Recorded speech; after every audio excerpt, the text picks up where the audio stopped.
Hi bye og sa tanang mga naminaw karon. Just call me Cherry. Not my real name. Kaya syempre, ma-issue na punta ni. I'm from a place in Mindanao. I just want to share my story kay I know nga daghan mo og ma-learn with our relationship and how we get married at a young age. Let's call my husband Rod. To start with, I just want to inform you that I'm not good in narrating a story. So if dili kay ninyo masabtan, please bear with me na lang. That year is the most heartbreaking year of my life. A lot of arguments made me depressed and felt unworthy to live. Morning nga time nga gakwarrel me with my auntie na akong gipuy-an. Wala ko'y maduulan kay lagot kay sila tanan sa kuha. Kaya I have a problem with myself at that time. I am a product of a broken family and I want my parents to reconcile. But then so sad nga wala jud na hitabo akong gusto. To cut the story short, it came to the point nga nagbigti ko pero na-save ko sa akong mga classmates. Because of what happened, nag-decide na akong auntie na polion ko sa akong lola para mas matagaan kog atensyon. Ani transfer kog school para pod new environment and ma-refresh sad ko. I came to my new school lonely because of leaving my friends. That was the time na nakailan ako si Rod. It was a coincidence tungod classmate mi sa nursery. I knew him before pero bata pa kami ato. Outdated na ko siya ha. There was a time na nagkastorya mi tungod sa group activity. Nakaila-ila migbalik. Sa akong na-observe sa iya is padlungon, sipat, kiat, sige pakatawa na murag makaerita usahay kay panagsa mo sobra siya kagara. He is a basketball player. I was a fan of Dota 2. Lahi rajod. That was the way nga nung nagka-close me. Sige ramig istorya about Dota. Hawod kay Shana. Ako dili ko hawod modula but ganahan ko magtanaw sa mga streamer. The night time nga nakipagdula siya sa kuha, ginasungog ko niya kay sige ra ko kadad. Until such time, mura namig magnet na always magkadikit, murag partner in crime. Sa high school life, more on kilig, sungog-sungog, tapos pa OA dayon. My classmates even tease us when we talk. Nagkailhanay na mi og maayo and happy kay ko with them. I came there on August that year. Tapos naging kami was on January the next year. At the first month of our relationship, murag na awkward na ko siya ha kay syempre, lahi na biya ang friends og relationship as boyfriend and girlfriend. And the next 3 months of our relationship, murag kaundangon ako tungod sa iyang batasan na pagmasuko ko, dili siya maapektuhan. How irony lang dyan kaayo nga mukatawa lang siya sa kuha tapos makagigil biya. Pero deep inside girls, that's what we want, diba? Our relationship had lots of memories, good and bad. Night times na nayabot sa point na bulagan ako siya. I even screwed him. Silosa manggod ko. That feeling of sahay selfish ka kay gusto nimo ikaw ray happiness niya. But I was wrong. He even made me feel how worthy I am. Kato miabot siya sa akong kinabuhi, makaingon jud ko nga blessing siya because genuine na kaayo akong life. Dili na ko ma-anxious di pareha sa una nga gamay butang last dayon ko. He always made me smile. Si Rod dili kay ko makaingon na apple of the eye siya sa uban, pero para sa kuha, he was precious. I knew him as a naughty person even ang uban makaingon na he is not a boyfriend material. Kay lagi bad boy ang image but in fact, sa kuha ginapakita niya how gentle he is. Maampingon kay siya sa kuha. From then until now, he never cheat. Sometimes I doubt pero I always give him the chance to prove himself kung ako ra bagyod. And luckily, nakita na ko. Pag na siya'y mga dula o sahay dili ko makaadto but then masabot ra siya. I'm his biggest fan. When we had the time to face each other's family and relatives, I had no problem with this.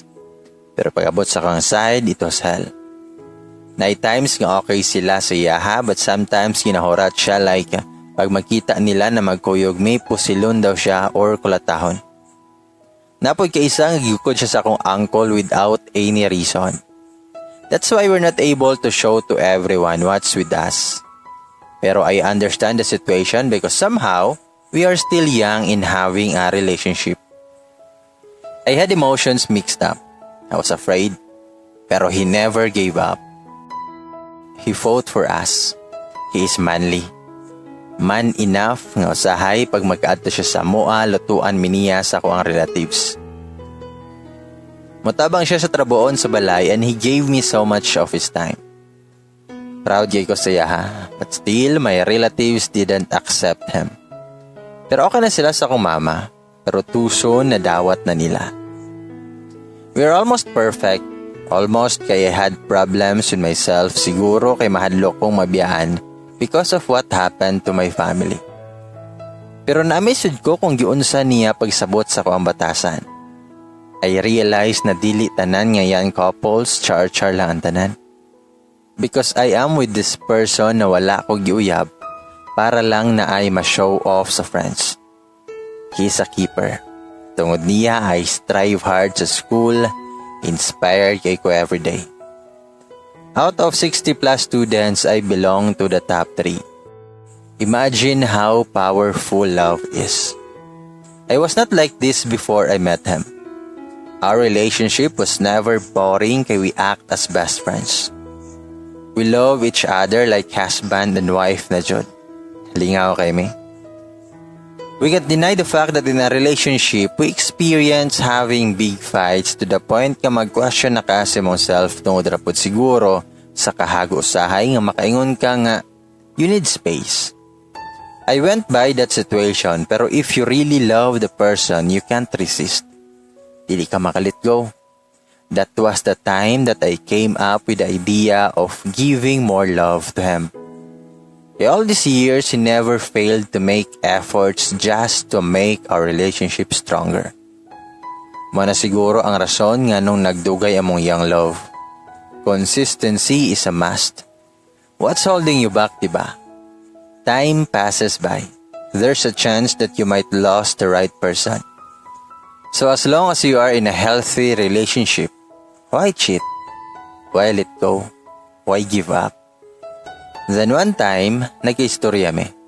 Ingon si Rod sa ko ang sure na ko sa imong love. What if magpakasalta after sa imong dibu? Mintubag ko nga, pwede day na. Ready na ba ka sa responsibilities? We don't have the means financially. Mitubag si Rod nga, makakita tag ways para makaya na to. Kung dili takapasagdan love, kinsay niingon na dili na ka mo eskwela. Mo eskwela gihapon ta love. The point is kasal na ta na naibasbas ikan kay God atong relationship. We can and we will. Will you marry me? Nahunong ko sa iyang istorya. I don't know. I'm confused. Daghan kong mga what if sa tunga time pero I remember the times na he was been there for me when I was down. Siyempre, kulba na desisyon, kay once in your life lang ka mo sugot nga magpakasal, diba? So I think multiple times. Behind my critical thinking on the other hand, wala ko kabalo how lucky am I nga giplano na niya ang tanan. By the way, he was only 19. It was a hard time for me in making that decision. So giconsult yun na ako kong mother. That was on my debut kay niuli akong mother. I didn't ask for a big celebration. Nag-outing lang me together. Ingon ako mama sa ko nga, para sa ko anak, tagsa na lang ka makita og lalaki na parehas niya na. Base sa akong nakitaan, layo ra kay siya sa imong papa. Mitubag ko nga, magpakasal na mi ma? Masugot ka? Mitubag akong mama nga, manamig istorya na. Pero after sa kasal, eskwela gihapon mo. Dili man sa nahadlang sa inyong mga pangandoy. Pwede man nga dili sa mo magipon. Gusto ti ka maadto sa maayong kahimtang nak, so kung malipay ka na magpakasal mo, walay problema sa kuha. Nagpasalamat ko sa kuang mama. Sa walay duduha, niyas ko sa giingon ni Rod. I finally had enough time to make the decision. On our 4th anniversary, we officially got married at a church na akong gipili. Then we invited our close friends lang, relatives, and important people. I can't believe na nakaya na mo. Nakaya niya i-prepare ang wedding na mo alone. Like the actual day, na-surprise ko sa grabe nga effort niya. Modang busy siya usahay sa basketball trainings na ginalid niya to earn money. There's no such things in this world that can buy happiness.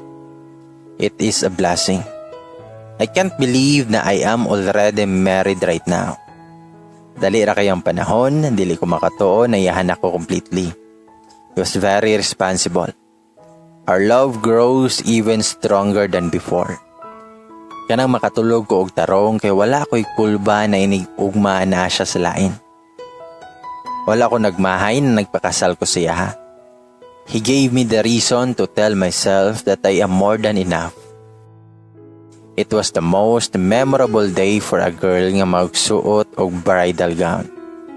Walking the aisle, reading vows and stole his surname.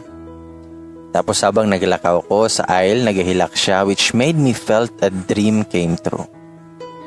Shout out all the people who helped us to make this happen. This year is our flight back to Japan.